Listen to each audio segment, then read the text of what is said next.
분이 질문을 주셨는데, 사실은 뭐 연관된 같은 질문이라고 생각이 됩니다.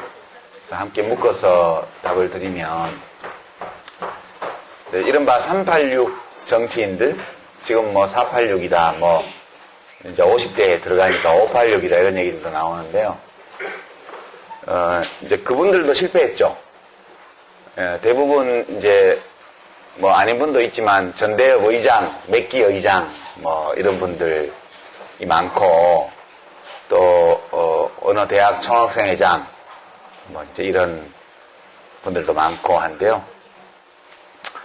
이제 유명한 그런 전대협 의장 출신의 소위 386 정치인 들의 실패 원인은 이제 둘 중에 하나, 혹은 둘 다일지도 모르겠습니다. 첫 번째는 그분들이 세대 대표성을 가지고 정치에 진입을 하긴 했는데, 그 진입하는 과정이 이른바 간택에 의한 거였어요. 간택. 자기가 세력을 만들어서 정치로 진입한 게 아니고, 자기들이 그 당시 주로 김대중 야당 총재였던, 또는 뭐 대통령이셨던 김대중 총재에 의해서 간택되어서 주로 이제 2000년에 그분들이 정치에 많이 진입을 했죠. 좀 더 빠른 분들은 좀 더 빨리 96년도에 한 경우도 있지만, 대부분 2000년 총선, 16대 총선 때 대거 원내로 진입을 하게 됩니다. 그러니까 김대중 대통령에 의해서 간택되어서 공천을 받고 지원을 받고 그렇게 해서 국회의원이 된 거. 자기 실력으로 진입한 게 아니기 때문에 처음부터 국회 정치에 들어갔다고 해서 뭐가 생기는 건 아니라는 거예요. 자기 자산을 만들 과제가 처음부터 있었던 거죠. 간택된 것만으로, 국회의원이 된 것만으로 국민에게 인정받을 수는 없다. 그게 첫 번째 그분들이 처했던 어려움이고, 그걸 끝내 극복 못했다, 저는 그렇게 생각해요. 두 번째는 그거를 극복하기 위해서는 둘 중에 하나를 해야 돼요. 하나는 이제 하여튼 그걸 극복하려면 자기 브랜드, 국민들에게 인정받는 자기만의 어떤 것을 만들어야 돼요. 만들어야 되는데, 이제 김대중 대통령 경우에는 오랜 민주화 투쟁의 역사 속에서 맺어진 대중과의 관계가 있었죠. 그리고 노무현 대통령의 경우에는 우리 정치를 멍들게 만들었던 지역구도에 대항해서 계속해서 투쟁하고 자기를 헌신했던 이제 그런 것들이, 뭐 그것만은 아니지만 그거 있었죠. 그리고 이제 두 분 다 특징이, 김대중 대통령은 굉장히 지적인 인물이었어요. 공부도 많이 하시고 책도 많이 읽으시고, 그리고 보통 사람 눈높이에 맞추어서 자기의 역사 철학이나 정치 철학을 펼 수 있는 그런 일종의 기능적인 면에서요. 단순히 역사적 정통성, 정당성, 리더십 그런 것뿐만 아니라 정치를 꾸려나가는 그런 정치인으로서의 능력과 관련해서 철학이 있고 이론이 있고 자기 비전이 있는 사람이라는 인정을 또한 상당수의 국민들에게 받은 분이죠. 그건 좀 기능적인 측면이에요. 앞부분이 이 역사적인 또는 철학적인 측면이라면, 386 정치인들이 이걸 하기 위해서는, 그런 자기의 정치적 자산을 독립적으로 획득하기 위해서는 아주 그 굵은 아젠다, 그러니까 우리 정치를 발전시키고 국가를 발전시키고 국민들의 삶을 개선하는데 정말 괜찮겠다 싶은 자기 철학과 비전, 이런 걸 국민들에게 각인시키고 인정받는 과정을 하든가, 그건 의제를 가지고 하는 거죠. 꾸준히 특별한 의제를 가지고, 그게 뭐 복지가 되었던, 노동이 되었던, 뭐 무슨 평화가 되었던 어떤 걸 가지고, 저 사람은 딴 건 몰라도 정치 생활 내내 우리 현대, 우리 역사, 우리 국가의 진로와 관련해서 중대한 아젠다, 의제를 가지고 지속적으로 해왔다. 그렇게 해서 인정을 받든가. 그게 뭔지는 잘 모르겠지만 일을 되게 잘해. 기능적으로 국가 운영과 관련해서 유능한 사람이야. 그래서 지금까지는 좀 큰 그림은 안 보이지만 저런 사람이 뭘 하면, 일을 맡겨보면 발전해 나갈 거야 라는 어떤 인정, 이걸 받았어야 돼요. 그걸 받았어야 자기 자산을 가지고 있는 정치 지도자로 성장할 수 있는데 둘 중 어느 것도 못한 것 같아요. 그러니까 큰 의제를 가지고 하지 못했기 때문에 계속 386 정치인, 뭐 전대현 몇기 의장, 이게 꼬리표처럼 따라다니잖아요. 그게 떨어져야 되는 거거든요. 그 꼬리표를 못 댄 거죠, 끝까지. 그래서, 그래서 실패한 거라고 저는 봐요. 뭐 아직 젊으니까 앞으로 더 해볼 수 있겠지만, 저는 일단 실패한 것으로 봅니다. 그리고 왜 자기들끼리 못 뭉치느냐. 그렇지 않으면 자기들끼리 엄청 뭉쳐 다녔죠.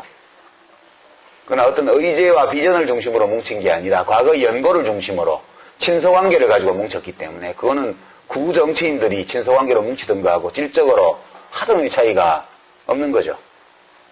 그렇게 되면서 뭐 어떤 사람은 낙선해서 사라지고 어떤 사람은 뭐 무슨 재판에 왔다 갔다 불려다니기도 하고 무죄 판결을 받기도 하고 유죄 판결을 받기도 하고 어쨌든 그렇게 돼버린 거라고 봐요. 저희 실패도 그와 맞물려 있는데요. 저는 이제 밖에서 세력을 규합해서 정치로 진입을 한 케이스죠. 저희 정치적 자산이 많지는 않았지만 처음부터 좀 가지고 정치에 진입을 했고요. 그리고 이제 정당개혁, 정치혁신이라는 의제를 계속 가지고 했죠. 그래서 뭐 그것 때문에 이제 분열의 화신이다, 뭐 정당 브레이크다 이런 부정적인 평가를 많이 받았지만 그래서 저 사람이 우리 국가가 이제 우리들의 삶이 시민들의 삶이 더 훌륭해지려면 국가가 훌륭해야 된다. 국가가 훌륭하다고 해서 모든 시민의 삶이 훌륭한 건 아니지만 국가가 훌륭해야 훌륭한 시민들이 훌륭한 삶을 살 수 있는 거니까 국가가 훌륭하다는 것은 그 국가가 사람들 사이에 정의를 수립하는 국가라는 뜻이에요. 그리고 정의를 수립하기 위해서 모든 시민들의 요구에 대해서 소망에 대해서 한쪽으로 치우침이 없이 공평하게 시민들의 목소리에 귀를 기울이고 그들의 소망을 실현해주기 위해서 노력하는 국가가 훌륭한 국가죠. 국가를 그렇게 운영하려면 국가 운영을 맡은 사람들이 훌륭해야 돼요. 근데 국가 운영을 맡는 사람은 어디서 만들어지냐면 정당에서 만들어지니까 훌륭한 사람들이 국정을 맡아서 훌륭하게 국가를 운영하도록 하기 위해서는 정치의 주체인, 민주주의 정치의 주체인 정당이 훌륭해야 된다. 근데 우리는 정당이 훌륭하지 않아요. 저는 이제 이런 논리적 연세를 가지고 정당을 훌륭하게 만드는 것이 당장 편은 안 날지 모르지만 국가를 훌륭하게 만들고 시민들이 훌륭한 삶을 살 수 있도록 만들어주는 조건이다. 그렇게 믿고 정말 우리 헌법이 규정한 민주주의를 내부에서 잘 실천하는 정당을 만들어 보려고 10년간 여러 정당의 적을 가지면서 노력을 했었습니다. 근데 성공은 못했죠. 이제 저의 문제는 문제 제기가 제가 제기한 문제가 옳아야 돼요. 일단 제가 성공을 하려면 그게 우선 옳아야 돼요. 누가 인정하든 말든. 생각해보면 옳은 것 같아요. 아무리 생각해도 그게 옳은 것 같아요. 두 번째, 이제 옳을 뿐만 아니라 사람들이 그게 옳다라고 인정을 해야 돼요. 많은 국민들이. 그게 정말 필요하고 중요하고 옳은 일이라는 거. 어느 정도의 국민들은 그거를 옳다고 인정하기도 하는 것 같아요. 아주 압도적인 숫자는 아니지만. 그 다음에 이제 그 조건이 하나 더 있는데요. 그것이 옳은 입장이고, 내가 그것을 옳다는 것을 인정한다. 그게 필요하다. 근데 그 일을 하는 사람으로서 당신이 적합해. 그렇게 인정을 받아야 돼요. 제가 성공하려면. 근데 저는 옳다고 생각하지만 옳지 않을 수도 있죠. 이게 다른 게 더 중요할 수도 있습니다. 두 번째, 옳다고 하더라도 사람들이 충분히 그걸 인정 안 했을 수도 있어요. 충분한 숫자가. 세 번째는 옳고 인정을 받았다 하더라도 제가 인정을 못 받았을 수 있죠. 어느 것이든 세 가지 모두를 인정받아야 모두가 성립이 돼야 제가 정치적으로 원래 추구한 목표를 가지고 현실 속에서 성공할 수 있었는데 어느 대목에선가 그게 안 된 것 같아요. 그리고 가장 결정적인 거는 그게 옳고 내가 옳다는 것도 알고 있지만 너 말고 딴 사람이 해. 이거 아닌가 싶은 생각도 많이 들었죠. 그렇다면 내가 아니라고 하는데 자꾸 내가 할 수 있다고 주장하는 것도 예의가 아니잖아요. 그것이 짧은 기간도 아니고 10년의 긴 세월 동안 그 어젠다를 가지고 정치를 했는데 인정을 못 받았다면 그걸 받아들이는 것이 옳겠다. 그러니까 제가 문제를 해결하는 사람으로서 인정을 못 받은 거예요. 문제를 제기하는 사람으로서는 너 같은 놈도 필요해. 그런 인정은 받았을지 몰라도 너가 문제를 해결은 못 할 것 같아. 그렇게 되니까 잘 안 된 거죠. 저는 그렇게 받아들입니다. 그리고 그게 하다가 실패했다고 해서 그게 꼭 나쁜 건 아니잖아요. 옳은 건데 해봤는데 그게 아무리 옳다 하더라도 내가 그걸 할 실력이 있어야 되는데 실력이 미달이면 뜻은 좋으나 영향이 못 미치니까 그러면 더 영향이 미치는 분이 해주겠지. 그렇게 생각하고 저는 이제 마감하고 뒤로 물러나는 것이 옳지 않을까? 예, 그런 생각을 했습니다. 실패한다는 것은 부끄러운 일이 아니라고 저는 생각해요. 실패할 수도 있죠. 예. 그리고 실패했을 때는 또 인정하고 툭툭 털고 또 제가 그걸 위해서 이 세상에 온 사람은 아니니까 살다 보니까 그게 매우 중요한 것 같고 한번 인생을 걸고 해볼 만한 가치가 있는 일인 것 같아서 했는데 그건 이루어졌을 때 의미가 있는 거잖아요.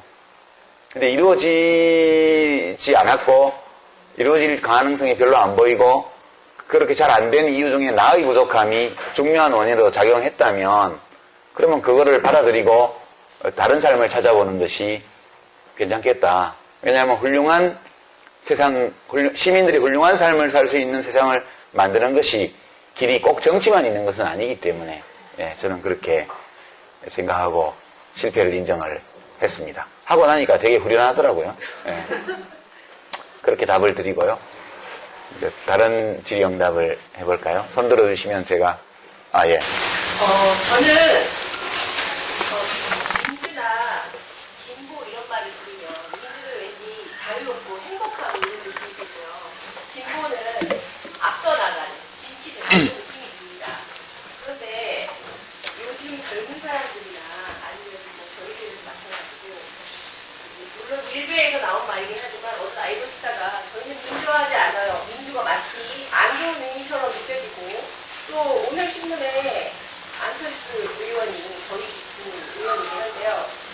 시장직 교수가 생각하는 철학과 나랑 다르다. 내가 만들려는 신당은 진보 신당이 아니다. 그러면 특별한 정치 그런 보수들 신당을 만들려는 건지 진보가 마치 나쁜 일을 저지르고 분란을 일으키는 것처럼 그렇게 사람들이 이미지를 각인하고 있는 것 같아요.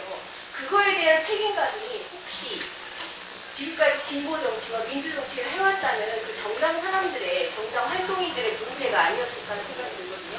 그거에 대해서 책임감을 좀 예, 지금까지 진보 정치를 해온 사람들 책임이죠. 저는 그렇게 생각해요. 기본적으로 어디다 책임을 묻겠습니까? 당사자들이 책임을 져야죠. 근데 이제 조금 동떨어진 얘기 같지만 인문학 강좌니까 좀 인문학적으로 그거를 해석을 하면요. 요즘 이제 개콘에요. 네 가지가 굉장히 인기 코너인데 거기 갑자기 그 인기 없는 남자가 안 보이고 이제 벗겨진 남자가 나와서 막 하잖아요. 사람들은 왜 벗겨진 남자를 싫어하는가 뭐 이렇게 하는데 그 얘기를 해보죠. 대머리라는 말이 있어요. 난 대머리가 싫어 그렇게 누군가 얘기를 한다고 치죠. 난 대머리도 좋아 그럼 뭐 그렇게 말한다고 쳐요. 머리카락이 어떤 상태가 대머리예요? 완전 없으면 대머리 맞죠? 우리 보통 머리카락은 10만 개 정도 된다고 그래요. 보통 사람들의 10만 개. 머리카락이 한 올도 없으면 대머리인가요? 맞죠? 대머리 맞아요. 그건 뭐 이겨낼 여지가 없어요. 머리카락이 한 개 있으면. 그래도 대머리라 그럴 거예요. 머리카락이 한 개 있는데 대머리라고 안 그러겠어요? 머리카락이 10개 있으면요. 머리카락이 100개 있으면요. 10,000개 있으면요. 5만 개 있으면 어떻죠? 머리카락이 5만 개 있으면요. 대머리예요, 아니에요? 좀 헷갈리죠? 5만 개 있으면 제 생각에는 대머리라고 안 할 것 같아요. 머리카락 2개 있는 자리에 1개씩 고르게 쫙 있으면. 근데 5만 개가 뒤에하고 옆에만 있고 위에 앞에하고 위에 하나도 없으면 대머리라고 그럴 거예요. 인간은 언어로 사고해요. 진보라는 것도 단어잖아요. 언어잖아요. 되게 우리가 언어적 개념을 만들 때는 극단적인 형태를 설정하고 만들어요. 아이디얼 타입. 그러니까 전형. 대머리 하면 머리카락이 하나도 없는 게 대머리예요. 그렇지만 머리카락이 좀 있어도 대머리거든요. 그러면 대머리와 대머리 아닌 경계선이 어딜까? 굉장히 모호합니다. 그렇죠. 이게 이제 이 논리학에서 이게 굉장히 문제가 되는 그런 이슈예요, 이런 게. 우리가 가지고 있는 개념을 믿을 수 있는가? 언어적 개념들을. 그러니까 진보하면 뭐죠? 그 어떤 진보라는 관념에 부합하는 어떤 아이디얼 타입이 있을 거예요. 프로토타입, 그러니까 전형, 원형. 근데 실제 그런 진보는 현실 속에 존재하지 않아요. 보수, 그것도 있을 거예요, 아마. 우리가 보수하면 떠올리는 어떤 이상형, 이상적인 게. 근데 실제 누가 그게 딱 맞는 보수 인사가 있을까? 그렇지 않을 거예요. 100가지 이슈가 있으면 100가지 이슈에 대한 자기 나름의 판단이 있고, 그 중에 그럼 보수의 우리가 원형, 전형으로 얘기하는 거, 진보의 원형, 전형으로 얘기하는 게 100가지 구분법이 있다고 생각해봐요. 보수는 뭐 사형제 찬성, 진보는 반대. 보수는 해외 파병 찬성, 진보는 반대. 보수는 비정규직 찬성, 진보는 반대. 이렇게 나눴다고 생각을 해봐요. 그러고 나서 그 100가지 문항을 질문을 쭉 해요. 100개 다 어느 한쪽으로만 답하는 사람이 있을까요? 그러면 보수로 분류되는 답변 100가지 중에 10가지 빼고 다 보수 쪽으로 답했다면 보수예요? 보수 맞다고 그럴 거예요. 49개는 어때요? 그러니까 우리가 언어로 사고를 하기 때문에. 근데 노동중심의 진보정당이라고 얘기를 할 때 최장집 교수가 생각하는 게 있어요. 그 노동중심의 진보정당 할 때 안철수 의원이 생각하는 게 있어요. 두 개가 똑같지 않아요. 우리는 이렇게 똑같은 단어를 사용하지만 되게 그 언어적 개념으로 사고를 하기 때문에 같지 않은 거예요. 사실 우리가 어떻게 보면 같지 않은 걸 가지고 계속 다투는 거예요.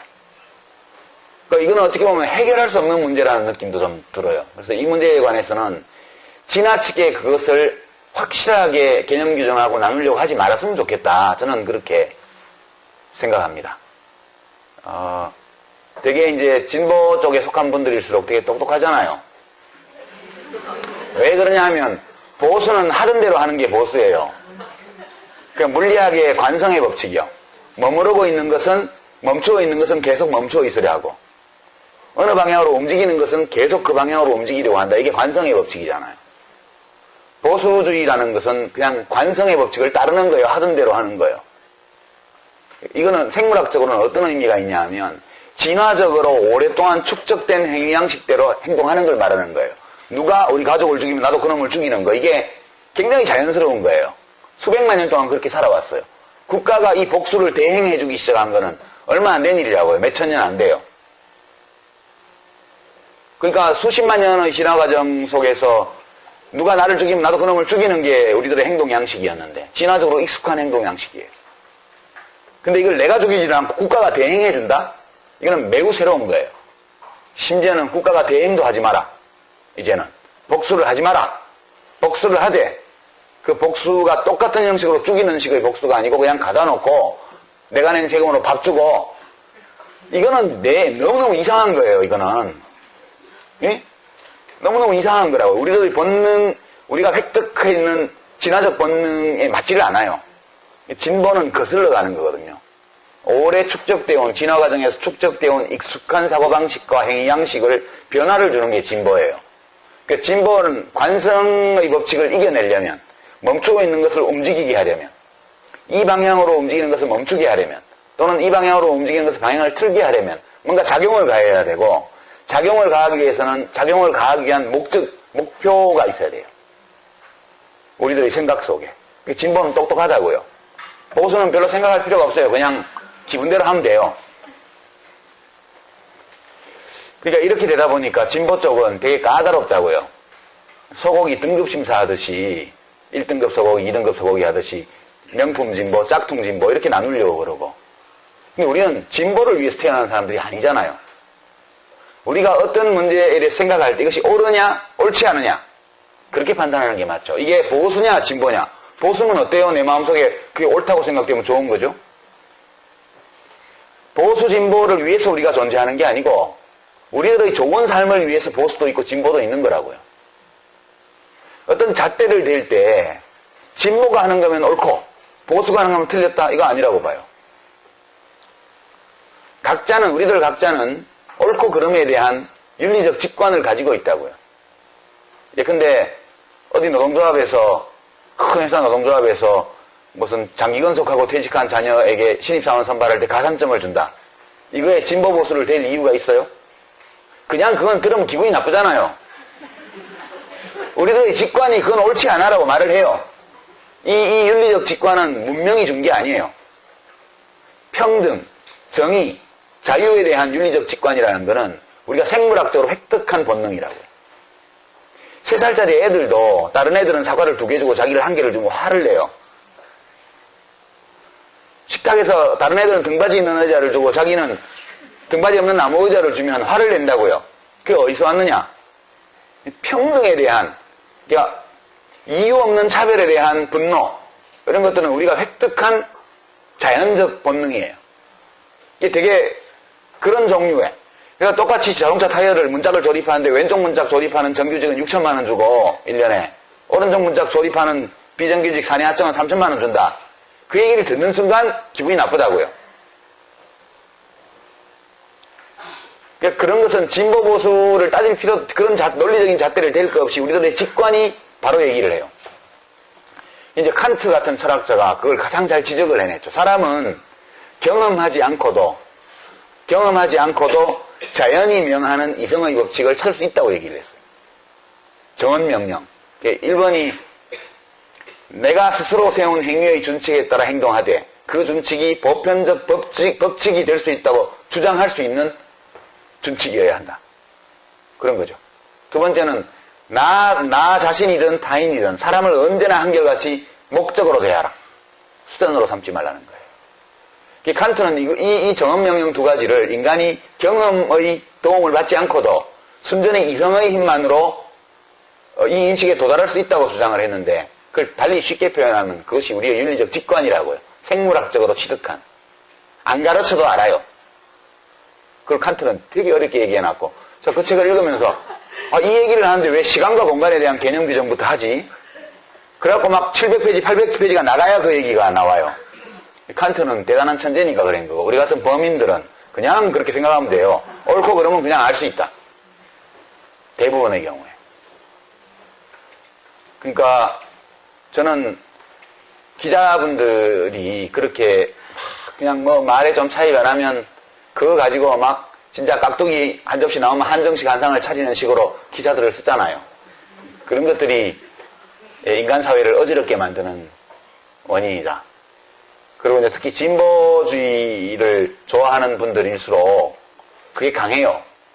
자꾸 쪼개보려는 거예요. 공통점을 찾기보다는 차이를 찾으려고 그러죠. 그 분위기로 가면 안철수 신당도 잘 안 될 거라고 저는 생각하죠. 그게 뭐 중요한가요, 그게? 그렇게? 네. 이 시대에 옳지 않은 것이 많다면, 우리 생각에. 그러면 그 옳지 않은 것들을 바로잡고 옳은 것으로 가려는 그런 의제, 이슈, 정책, 그리고 그 옳은 것들을 할 수 있을 것으로 여기는 자격을 가진 사람들을 불러 모으고, 그렇게 해서 정당을 하면 그냥 되는 거죠. 예. 근데 이게 정답인데, 인간은 정답을 알아도, 그 정답대로 하기에는 너무나 문제가 많은 존재이기 때문에 잘 되진 않겠죠. 그러니까 인간 그 자체가 문제라는 거죠. 예. 그렇게 좀 애둘러서 답변을 드립니다. 예. 이제 제가 정부의 입장으로, 수학의 입장으로 좀 보는데요.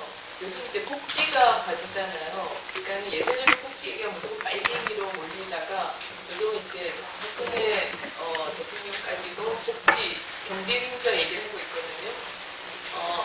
근데 어쨌든 보건복지부 장관을 하셨는데요.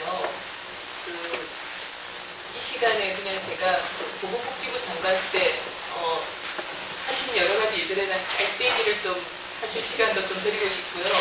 오해도 많은 것 같아요. 영리병원 이런 부분에서 계속 이시훈 작가님께서 하신 것으로 사람들이 얘기도 많이 하고 그러는데 어쨌든 복지에 대한 얘기를 좀 한번 보건복지부 장관 시절 얘기를 한번 해보세요. 아니 뭐 깔때기는 할 생각이 별로 없고요. 그냥 한 사례를 가지고 얘기를 하죠. 이제 우리들의 삶과 관련해서 복지라는 이슈가 어떤 문제, 어떤 좋은 점, 어떤 왜곡 또는 어떤 옳지 않은 것들을 일으킬 수 있는지를 좀 얘기를 할 필요는 있는 것 같아요. 이게 철학적으로 보면 정말 많은 이슈거리를 내포하고 있는 건데요. 두 가지 예를 들어보죠. 제가 이제 의료급여를 손을 댔다가 이제 이 진보적 그 보건 분야의 진보적 시민단체들한테 엄청 욕을 먹었어요. 그러니까 어떤 욕을 먹었냐면 가난한 사람을 등쳐가지고 세금을 절약하려고 그런다 이런 식의 것이요. 이제 우리 의료급여 제도라는 거는 기초생활보장 대상자들에게 한 20몇 가지 혜택을 선정이 되면 확 주거든요. 주는데 그 중에 하나가 의료급여예요. 일종 의료급여는 무료거든요. 완전히. 이제 제가 그 제도를 보면서 들었던 의문이 이 돈이 없어서 치료를 못 받는 사람이 있어서는 안 된다. 이거 제 공감해요. 생명은 귀중한 것이기 때문에. 근데 그에 공감은 하는데 보통 사람들은 다 20%, 30%의 본인 부담금을 낼 뿐만 아니라 건강보험료도 내잖아요. 자기 소득의 한 6%를. 근데 그 내는 사람들 중에도 굉장히 본인 부담금이 버거워서 병원 가는 걸 꺼리는 사람들이 있어요. 또는 병원에 안 가야 된다고 생각을 하고 몹시 건강을 챙기는 건강한 생활 습관을 가지려고 노력하는 사람들이 있어요. 그 사람들은 뭐지? 그 사람들은 돈이 없어 가난한 사람이라도 치료를 받아야 돼요. 병이 걸리면. 근데 단지 가난해서 의료급여 수급권자로 지정됐다는 이유만으로 그 사람이 모든 의료기관을 무제한으로 무료로 이용하는 것이 정당한가? 그러니까 모든 의료기관에 무제한으로 1년 내내 의료 서비스를 보험급여 서비스에 한해서 비급여는 말고요. 무제한적으로 받을 수 있도록 허락하는 것이 그것이 가난해서 치료를 못 받아서 죽는 사람이 있었으면 안 된다는 우리 모두가 공감할 수 있는 명제를 실천하는 합리적인 방법인가에 대한 의문이 있었어요. 왜냐하면 제가 전주에 평화동이라고 거기 가난한 분들이 많이 사는 동네가 있는데 그 현장 방문을 했을 때 70대 할머니가 기침이 나서 저한테 이제 고맙다고 얘기를 하면서 국가가 이렇게 도와주는데 너무 고맙다. 자기 언니가 예전에 돌아가셨는데 이런 거를 국가에서 한 번도 못 받아보고 정말 아플 때 병원도 못 가고 너무 눈물이 난다. 그 얘기를 하셨어요. 근데 그 할머니의 약상자에 기침이 나서 병원에 간 6군데의 병원약이 있더라고요. 그래서 5군데나 병원을 갔는데 안 나와서 누가 어느 병원이 그걸 잘 본다 그래서 거기 갔는데 거기 약을 먹으니까 좋아져서 그 약을 먹고 있다. 그럼 나머지 5군데 병원 약은 어떻게 됐죠? 그 약상자 안에 있는 거예요. 다 버리는 거예요. 그래서 제가 고민을 했죠. 이게 맞나?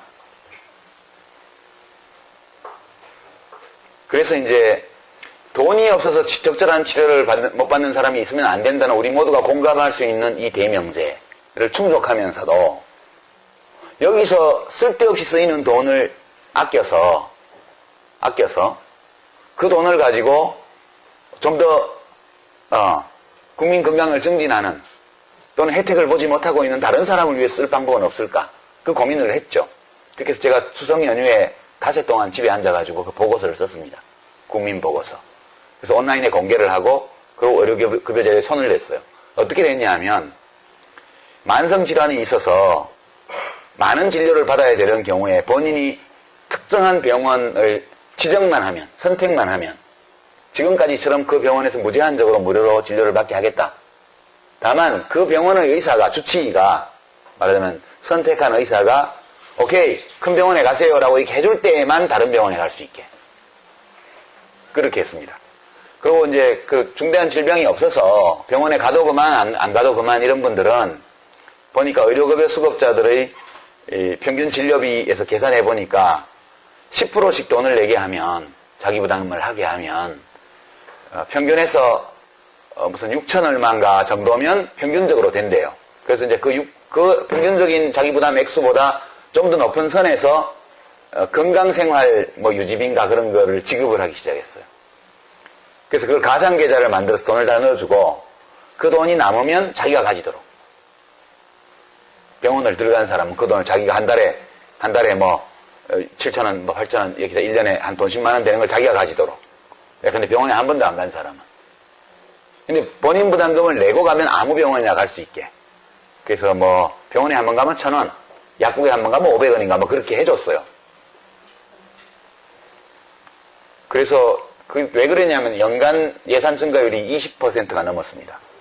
그러니까 그게 그때 3조 얼마짜리였는데 1년에 6천, 7천억씩 계속 예산이 증가되기 때문에 다른 사업을 할 수가 없는 거예요. 그것 때문에. 그래서 증가율을 단단히로 내리자. 10% 미만으로. 그래서 실제로 해보니까 6개월 후에 바로 3%, 4% 선으로 증가율이 떨어졌어요. 거기서 이제 구조조정이 된 예산이 연간 9천억 정도 됐습니다. 그래서 그 돈 가지고 이제 뭐 많이 했죠, 이것저것. 그 돈 가지고 뭐 임산부 필수검사 이런 것도 하고 5세 이하 아동들 입원 진료 무료화하는 것도 하고 이것저것 많이 했어요. 엄청난 항의를 받았죠, 제가. 시민단체 분들이 오셔가지고 나쁜 사람이라고 그랬어요, 저보고. 그래서 좋다, 당신은 귀하들은 그 보건 분야에서만 시민단체를 하니까 아픈 사람만 눈에 보일 거다. 나는 아픈 사람뿐만 아니라 자식 없는 노인들이나 부모 없는 애들이나 다 눈에 다 들어온다. 내 눈에는 전부 내 새끼들인데, 우리 정책 고객들인데 이 돈을 이렇게 내가 7천억 8천억을 절약해 해서 재벌들을 갖다 줬냐, 의사를 갖다 줬냐.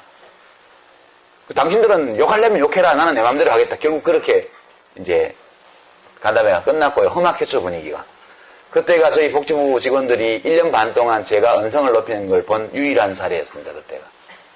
하다가 안 돼서 맘대로 해라. 당신들은 나가서 성명을 내든 뭐를 하든 나는 내 맘대로 하겠다. 그래서 결국 제가 최악의 보건복지부 장관 상이라는 걸 200개 단체에서 200여 개 시민단체가 합동으로 준 상을 제가 받았어요. 철학적으로 다툴 여지가 많은 이슈였어요, 그게.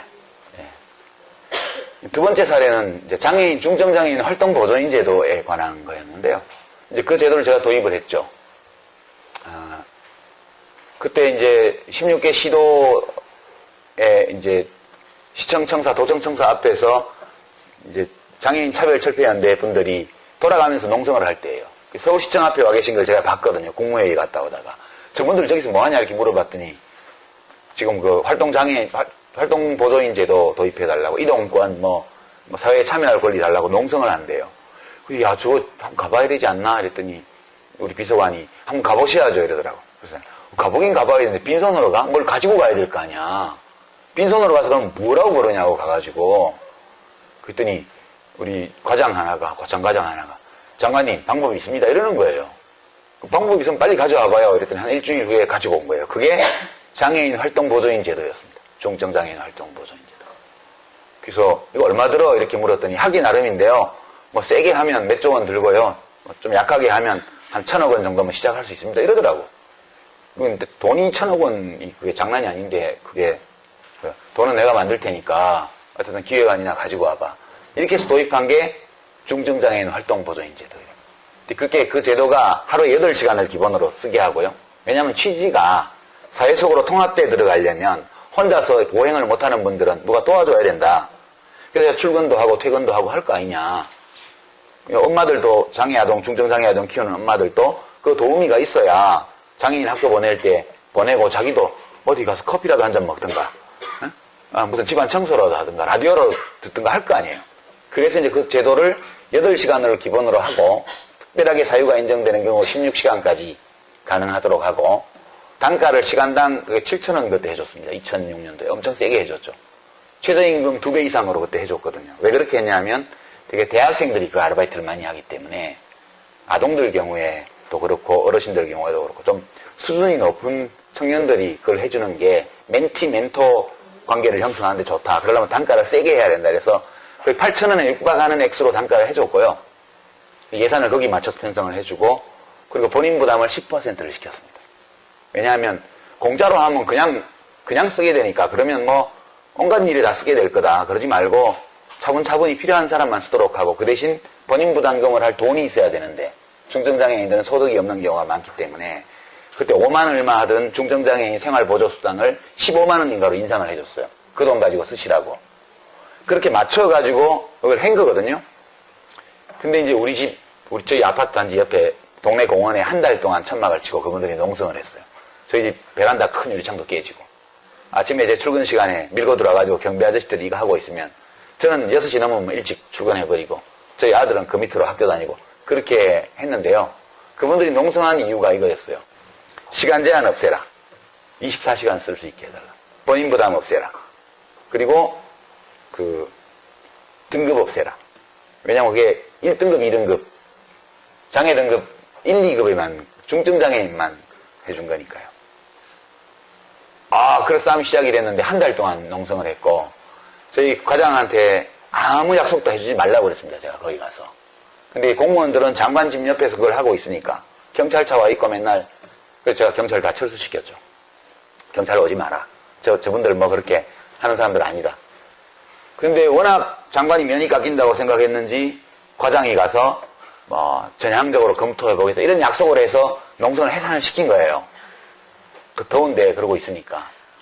그러니까 이제 나중에 장관이 시건을 했다, 약속을 위반했다고 저를 엄청 공격을 했는데요.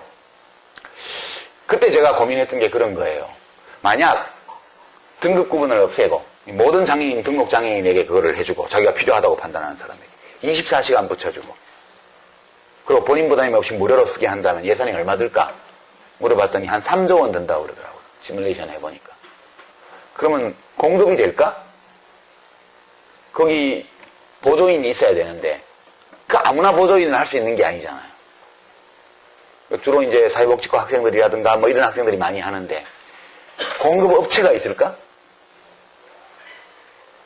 그 공급 업체가 없으면 지방자치단체에서 그걸 해야 될 거 아니에요. 그럼 지방자치단체에서 센터를 만들어서 엄청난 인력을 고용하고 사람을 조직하고 이렇게 공급을 해야 되는데 단기적으로 불가능하다는 거예요. 나중에 시간이 좀 가면 몰라도. 그래서 그럼 욕먹어도 할 수 없다 그냥 이렇게 가자 해서 그냥 그렇게 간 거예요. 지금도 제가 그걸로 욕을 먹고 있죠. 네. 근데 저는 생각에 24시간 등급 제한 없이 무료로 제공한다면 국회에서 이게 예산이 통과될까? 국민들이 뭐라고 그럴까? 그거는 그냥 시체 말라고 몸종을 붙여주는 거예요. 그럼 우리가 장애인들, 활동이 혼자서 어려운 장애인들을 도와야 된다는 명제에는 모두가 찬성하지만 개인 비서처럼 24시간 1년 365일 평생 그렇게 누구를 붙여주고 그걸 100% 세금으로 그냥 한다. 이럴 경우에 이 방안을 실현하기 위한 예산이 국회를 통과할 수 있을까? 이런 고민을 했던 거죠. 국회 통과는 자치하고라도 그것이 옳은 일일까? 에 대한 고민이 있었어요. 복지라는 건 그런 건데요. 저는 이제 삶에 대한 책임은 내 자신에게 있다고 생각해요. 늘. 환경이 아무리 나쁘고 제도가 아무리 잘못되어도 삶에 대한 근원적인 책임은 나에게 있다. 그리고 주관적으로는 그렇게 생각해야 맞고 그러나 객관적으로 보면 그 사람에게 책임이 다 있지 않은 경우가 무지 많아요. 따라서 국가와 사회에도 책임이 있죠. 그 사람이 자기 힘으로만 극복하기 어려운 조건에 처해 있을 때 그것을 자신의 힘으로 어느 정도 극복 가능한 수준까지 사회나 국가가 해줘야 된다. 그거를. 그렇게 저는 인정을 해요. 그렇게 되면 자기 자신과 국가가 책임을 나눠지는 거죠. 언제나 국가의 지원은 독립적으로 살아가고자 하는 자구적인 삶에 대한 지원이어야 한다. 저는 그렇게 생각합니다. 모든 것을 다 국가가 책임진다. 저는 반대예요. 저는 싫어요. 그게. 왜 국가가 내 모든 걸 책임지는데 뭐 때문에 국가가 그걸 책임져야 돼요. 나는 국가가 해준다고 해도 싫어요. 내 인생은 내가 산다. 이렇게 생각하는 거지.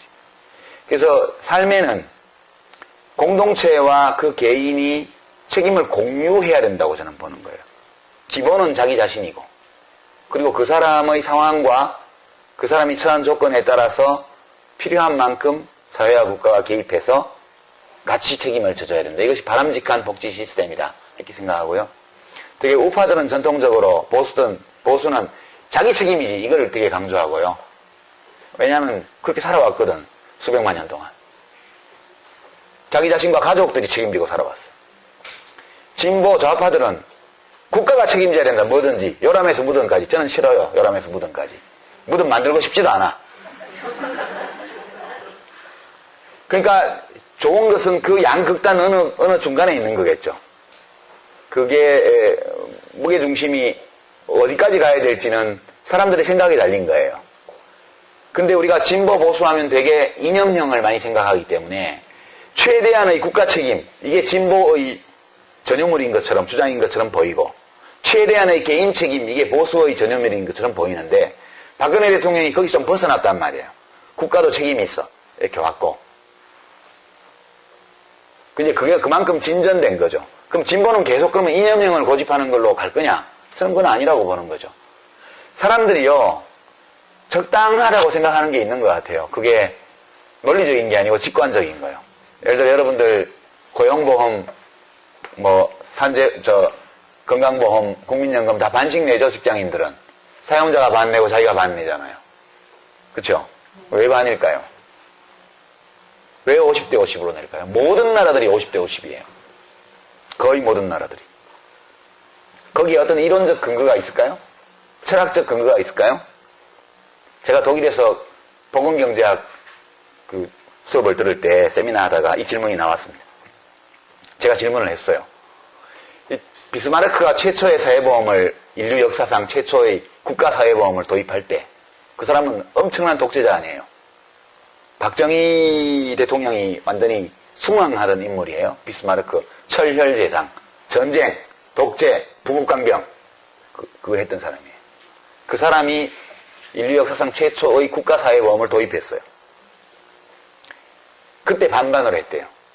반반으로. 그래서 제가 질문했더니 교수도 가만 생각하더니 그거 잘 모르겠는데 알아보고 다음 시간에 얘기해 줄게. 그러고 갔어요. 그 다음 주에 왔는데 아무리 찾아봐도 50대 50으로 된 정당하다는 이론서나 이런 거 아무것도 없대요. 논문도 없고. 왜 50대 50으로 됐어? 그러니까 야 이거 노동자들 보고 다 내라 그러면 그리고 사용자도 좀 내야지. 얼마씩 낼까? 각하 반반씩 내는 게 어떻겠습니까? 그래 그게 좋겠네. 그래가지고 반반씩 냈다는 거예요. 독일에서 그렇게 내고 나니까 다 그렇게 따라간 거예요. 이게 직관이거든요. 직관. 노동자들 안 그래도 월급 적은데 그 보험료를 지 혼자 내라 그러면 너무 힘들지 않아? 그러니까 이제 일 시키는 회사에서도 내야지. 얼마 내야 되지? 거기 무슨 철학적, 이론적 논증이 있을 수 있겠어요. 반반씩 내. 그게 우리 직관이거든요. 함께 책임을 져야 된다면 일단 반반이 기본이에요. 반단. 그것이 우리의 윤리적 직관인데 저는 진보 쪽에서 이 문제를 좀 생각해 봤으면 좋겠다는 거예요. 너무 이론적으로 많이 가 있어서 이 공무원들은 지침이 없으면 밥숟가락을 못 들고요. 숟가락 들어, 지침 내려면 들었다가 내려 없으면 그냥 들고 있는 거예요. 네? 진보는 이론이 없으면 숟가락을 못 내려요. 또 일단 들었다면 계속 들고 가는 거예요. 우리 마음을 들여다보면 자연스러운 감정이 있어요. 사람들이 보편적으로 공감할 만한 이 기반을 놓쳤기 때문에 저는 우리 진보 정치가 이렇게 어려워졌다. 그런 면이 무지하게 많다. 그렇게 저는 생각을 합니다. 이야기가 엇길로 많이 갔는데요. 예. 깔때기는 아니고 복지는 그런 문제가 있어요. 그러니까 인간이 가지고 있는 변하지 않는 생물학적 특성, 그 점을 고려해야 된다고 봐요. 저는 다인주의 좌파거든요. 그런 점에서. 그러니까 이제 최재천 교수가 흔히 드는 사례인데요. 갈매기가 일부일처제 동물이에요. 갈매기가. 우리가 인천이나 이런 데 배 타고 가면 새우깡 먹으려고 막 오잖아요. 걔들이 봄 되면 통영 밑에 있는 홍도나 독도나 이런 데 가서 알을 낳는다고요. 근데 살 때는 쫙 나가서 막 살다가 짝짓기철이 되면 작년에 부부가 다시 만나요. 와가지고. 어떤 놈은 자기 짝이 안 오면 지금 산란기가 다 지나가는데도 계속 기다려요. 기다리다가 늦게 딴 놈하고 짝을 맺어가지고 늦게 알을 낳는 놈도 있고요. 그 다음에 이제 둘이 알을 까고 이제 새끼를 부화시켜서 먹이를 갖다 먹일 때도 교대로 해요. 정확하게. 반씩. 알도 반씩 품고. 알 품고 있는 놈은 못 먹으니까 지가 가서 먹고 물고 와서 배우자한테 줘야 되고. 새끼가 깨면 하나는 새끼를 지키고 다른 하나는 먹이를 구하러 나가야 돼요. 그렇게 평등한 일부일체를 하는 새입니다. 근데 만약에요. 갈매기 세상에 공공보육제도가 도입됐다고 가정합니다. 부모가 새끼를 내버리고 가면 누군가가 키워준다. 그러면 다 새끼를 버리고 할 거라는 거예요. 대부분 다. 그게 생물학적 특성이거든요. 안 변하는. 그렇게 생존해 왔기 때문에. 그리고 또 여담이지만 그 갈매기들이 이혼도 한대요. 갈매기들이 한 3분의 1점 이혼한대요. 새 짝을 만든대요. 그 다음에. 근데 어떤 갈매기들이 이혼하나 이렇게 봤더니 그 알품고 새끼 먹일 때 임무교대 하잖아요. 반씩. 그때 임무교대 시간이 오래 걸리는 커플들이 헤어진대요. 그 알품고 있는 가만히 있으면 교대해야 될 시간인데 교대 안 해주면 막 꽉꽉꽉꽉꽉꽉 끓이면서 다닌다는 거예요. 옆에. 그럼 마지못해 또 이놈이 일어나가지고 이제 또 나가면 진 또 알품고 있으면 편하잖아요. 나가면 천적도 만날 수 있고 고달픈데. 그래서 임무교대가 원활하게 이루어지는 커플은 다음 해에 또 만나고, 임무교대가 시끄럽고 오래 걸리는 커플은 깨질 확률이 엄청 높다는 거예요. 그것도 생물학적 특성이거든요. 그게 성선택이에요. 성선택. 여러분들 같으면 누가 교대 시간 됐는데 남편이 알만 품고 앉아갖고 안 나가고 있으면 그 남편 또 살겠어요?